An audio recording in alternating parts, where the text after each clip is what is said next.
வணக்கம் அன்பான பெண்களே. நான் உங்களை அடுத்த அத்தியாயத்தில் வரவேற்கிறேன். இந்த முறை இது உங்கள் முதல் அல்லது அடுத்தடுத்த மகளிர் மருத்துவ பரிசோதனைக்கு தயாராவதை பற்றியது. அல்லது கிட்டத்தட்ட எல்லாமே. இந்த தலைப்பு மிகவும் சிக்கலானது, தனிப்பட்டது. சில மன மற்றும் உடல் தயாரிப்பு தேவை. மற்றும் ஒரு வகையில் ஆன்மீகம். முதலில் நீங்கள் செல்ல போறீங்க அப்படின்னா அதற்கான ஒரு காரணம் இருக்கிறது. காரணம் இருந்தாலும் நீங்கள் அறிந்திருக்க வேண்டும். பரிசோதனை நாளில் சிறந்த முறையில் தயாராக இருப்பது மிகவும் முக்கியம். குளிக்கவும், சாதாரணமாக சுத்தமாக இருக்கவும், சோப்பால் குளிக்கவும், முடி கழுவவும்.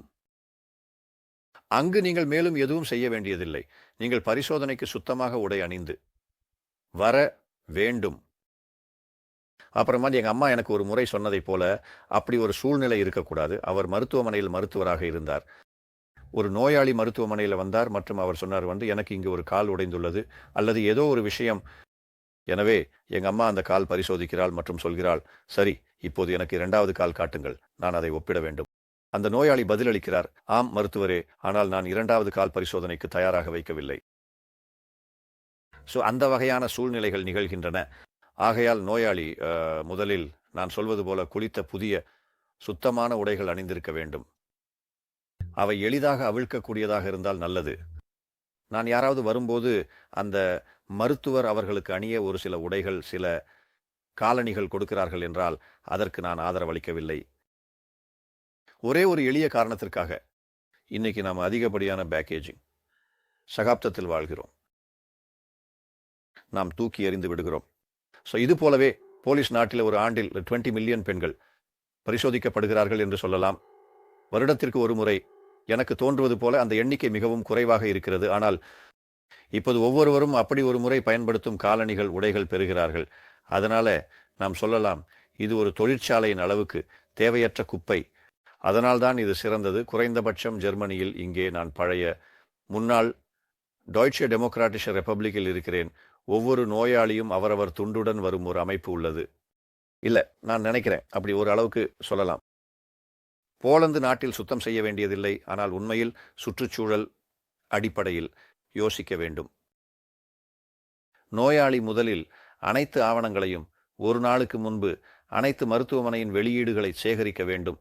சிறந்த முறையில் உங்கள் முழு மருத்துவ வாழ்க்கையின் ஒரு சிறிய பதிவேட்டை வைத்திருப்பது நல்லது. என்றால் நீங்கள் ஒரு மகளிர் மருத்துவ நிபுணரிடம் செல்வதால் மட்டும் என்று அர்த்தமல்ல.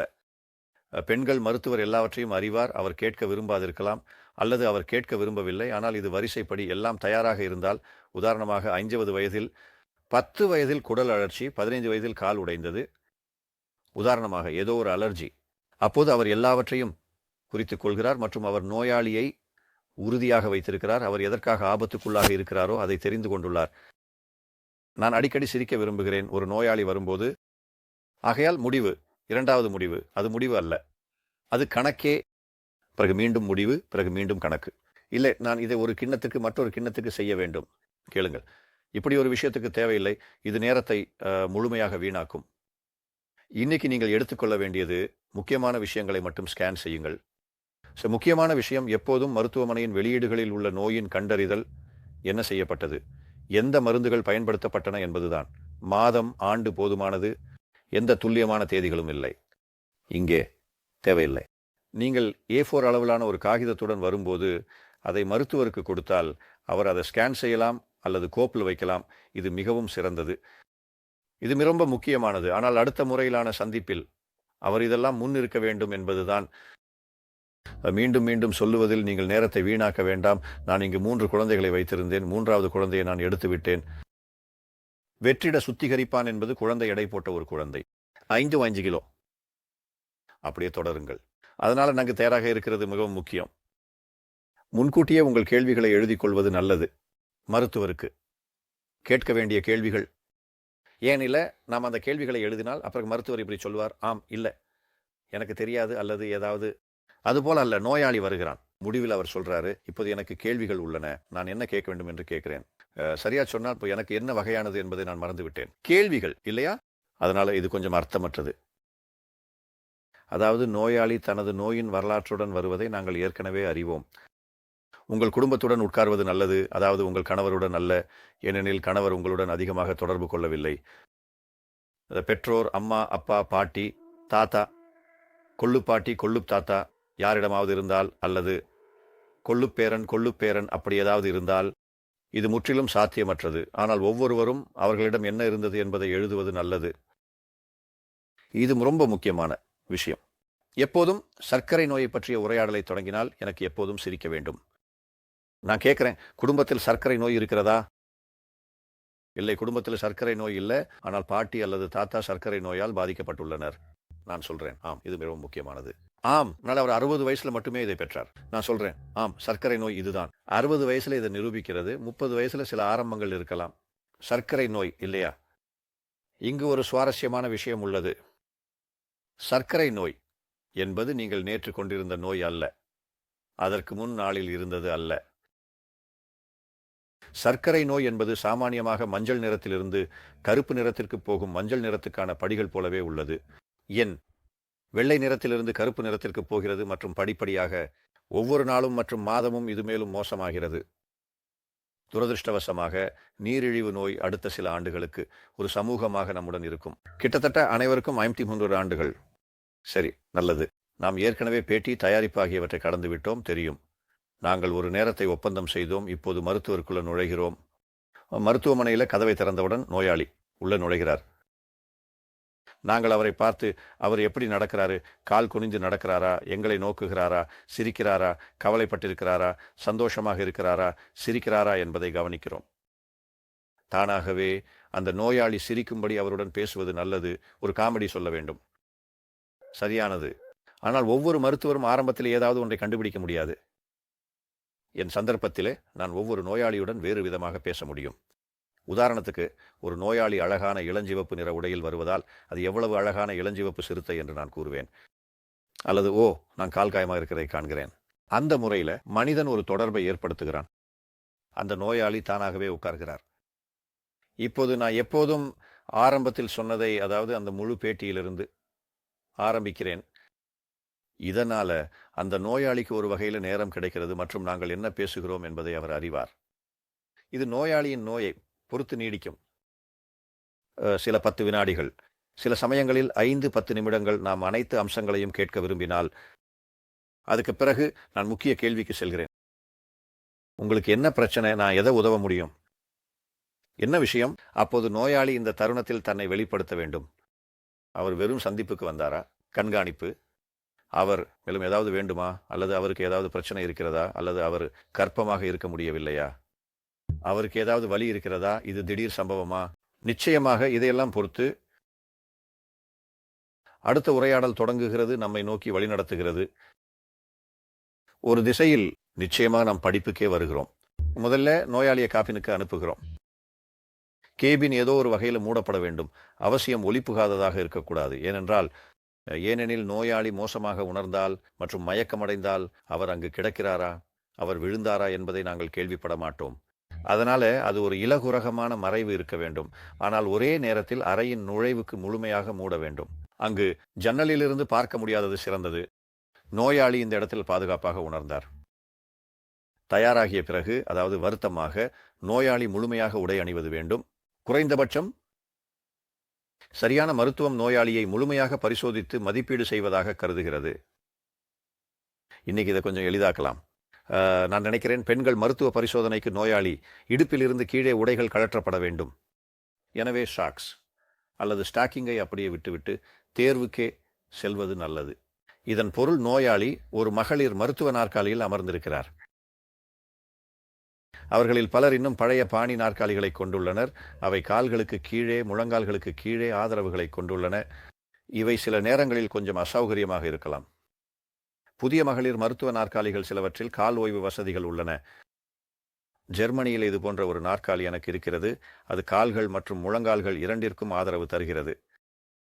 முழங்கால்களுக்கு கீழே எதுக்கு என்றால், நோயாளி எடுத்துக்காட்டாக மோசமாக உணர்ந்தால் அந்த மருத்துவ படுக்கை மின்சாரமாக இருக்கிறது. ஒரு பொத்தானை அழுத்தினால் அது முழு படுக்கையை சமமாக்கும். இந்த நேரத்தில் நோயாளி படுத்திருக்கும் போது மண்டியுகள் காற்றில் தொங்காமல் கீழிருந்து ஆதரவு பெறுகின்றன. இதனால் நோயாளி வசதியாக உணர்கிறார். பொதுவான பெண்கள் மருத்துவ நிலை இதை பற்றி நான் யாருக்காவது சொல்ல வேண்டியதில்லை. எல்லாவற்றுக்கும் பிறகு இப்போது பரிசோதனையை தொடங்குகிறோம். மிக முக்கியமான விஷயம் வெளிப்புற மதிப்பீடு. வெளிப்புற பாலியல் உறுப்புகள். நான் நினைக்கிறேன் நோயாளி தயாராக இருந்தால், அதாவது அவர் அங்கு எந்த முடியும் இல்லாமல் இருந்தால் அது நல்லது. ஏனெனில் அந்த முடிகள் சிலரின் கருத்துப்படி இது ஒரு வகை சுற்றுச்சூழல் அல்லது என்னவோ, எனக்கு அது நமக்கு குழப்பத்தை ஏற்படுத்துகிறது. முழு பரிசோதனை. ஏனெனில் மிகவும் பல நோய்களின் மாற்றங்கள் ஏற்கனவே வெளிப்புறத்தில் உள்ளன. இது லேபியா மினோரா மற்றும் லேபியா மஜோரா இரண்டிற்கும் பொருந்தும். மேலும் இது மிகவும் கவனமாக மதிப்பிடப்பட வேண்டும். இவை கூட அடையாளங்கள். சில நேரங்களில் இது ஒரு தன்மையை கொண்டதாக இருக்கலாம். நான் சொல்லப் போகிறேன். அதாவது இது ஒரு சந்தேகமானது. அதாவது இது எடுத்துக்காட்டாக கருப்பு புற்றுநோயாக இருக்கலாம். ஸோ இது போன்ற இடத்துல கருப்பு புற்றுநோயின் பரவல் நோயாளிக்கு மிகவும் சிக்கலான விஷயம் மற்றும் மருத்துவருக்கும் கூட. எனவே இது மிகவும் முக்கியமான விஷயம். நாம் வெளிப்புறத்தை மதிப்பீடு செய்த பிறகு இது எல்லாம் எப்படி இருக்கிறது என்பதை சொல்லலாம். நாம் விழிப்புணர்வு என்ற பரிசோதனையில் செல்கிறோம். ஊகம். அதாவது போலந்தில் டிஸ்போசபிள் ஸ்பெகுலாக்கள் பெரும்பாலும் பயன்படுத்தப்படுகின்றன. இவை பிளாஸ்டிக் ஸ்பெகுலாக்கள். இவை திறக்கின்றன, இவை உறுதியாக்கப்படுகின்றன. இவற்றில் சில குறைபாடுகள் உள்ளன. சில நேரங்களில் இவை குறுகியதாக இருக்கின்றன, சில நேரங்களில் இவை உடைகின்றன, சில நேரங்களில் அது திறப்பது முழுமையாக மகிழ்ச்சியானது அல்ல. சில நேரங்களில் ஏதோ ஒன்று சிக்கிக்கொள்ளலாம். சரி, ஆனால் பார்வையிலிருந்து சாணைவிடு போன்றவை இது நல்ல விஷயம். ஏனெனில் யாரும் அவை சுத்தமாக உள்ளதா அல்லது மாசுபட்டதா என்று கவலைப்பட வேண்டியதில்லை. ஜெர்மனியில் நிலைமை முற்றிலும் மாறுபட்டதாக உள்ளது. அதாவது இரட்டை கண்ணாடி விழிப்புணர்வுகளை பயன்படுத்துகிறார்கள். அதாவது குச்சோ வகை அல்ல, இரட்டை கண்ணாடி வகை அவை உள்ளன. அது அது அது அது அது அது அலுவலகத்தில் எல்லா நேரங்களிலும் அவர்கள் இது போன்ற ஒரு டிராயரில் இருப்பார்கள். இந்த டிராயரில் அவை மனித உடல் வெப்பநிலைக்கு சூடாகின்றன. எனவே அவை குளிர்ந்தவை அல்ல, அவை மகிழ்ச்சியானவை. அவை வெவ்வேறு அளவுகளில் வெவ்வேறு நீளங்களில் உள்ளன மற்றும் உண்மையில் 80% தேவையை மூடுகிறது. இப்போது இந்த பரிசோதனையில் அதை பெண்கள் மருத்துவ பரிசோதனை என்று சொல்லலாம். முழு உள்புறத்தை பதிவு செய்கிறோம். உள்புறத்தின் முன்புறத்திலிருந்து தொடங்கி ஆழமாக செல்கின்றோம். ஒப்பிட்டு போகும்போது ஒவ்வொரு அம்சத்தையும் மதிப்பீடு செய்கிறோம். இதை உள்புறத்தின் கட்டமைப்பாக சொல்லலாம். சரி, நான் இப்போது எப்படி இருப்பேன்? அவர் உங்களுக்கு சொன்னார், இது ஒவ்வொரு பெண்கள் மருத்துவருக்கும் தனிப்பட்டதாகவே இருக்கும், அவருடைய விருப்பங்களுக்கும். நான் சொல்லப் போகிறேன் அனுபவத்திற்கும். மேலும் யோனியின் முடிவில் நிச்சயமாக உள்ளது. கருப்பை வாய் நிச்சயமாக இது ஏற்கனவே அறுவை சிகிச்சை செய்த பெண்களுக்கு பொருந்தாது. மேலும் கருப்பை வாய் மதிப்பீடு செய்யப்படுகிறது. இந்த கருப்பை வாயில் நீங்கள் பல வித்தியாசமான சுவாரஸ்யமான மாற்றங்களை காணலாம். மாற்றங்கள் அழற்சியை பற்றியவை, பிறப்புகளை பற்றியவை மற்றும் புற்றுநோய் தொடர்பான மாற்றங்களை பற்றியவை. இந்த மேற்பரப்பிலிருந்து சைட்டாலஜியை பெறலாம். சைட்டாலஜி பற்றி நான் அடுத்த அத்தியாயங்களில் பேசுவேன். என்ன, சிலர் கேல்போஸ்கோபிக் பரிசோதனையும் செய்கிறார்கள். அதாவது மைக்ரோஸ்கோப்பை பயன்படுத்தி பரிசோதனை நான் சொல்ல போகிறேன். 5 முதல் 20 மடங்கு வரை சிறிய பெருக்கம்.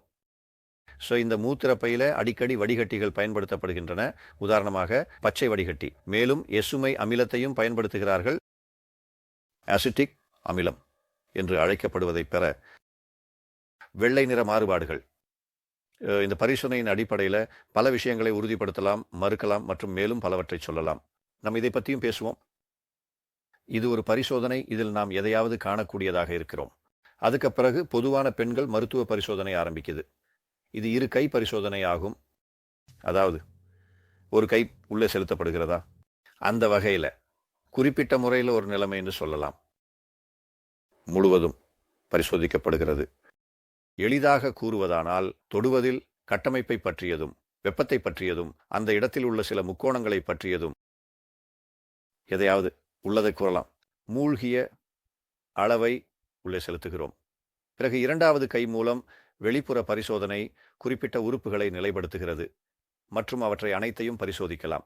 ஆனால் இது இங்கு விளக்குவதற்கு கொஞ்சம் கடினமாக இருக்கிறது. ஆனால் பழைய தலைமுறை மருத்துவர்கள் அனைத்தையும் பரிசோதிக்க முடிந்தனர். இன்றைக்கு புதிய தலைமுறை மருத்துவர்கள் எய்ட்ஸை நம்பியிருப்பதால் அதிகம் விசாரிக்க முடியவில்லை.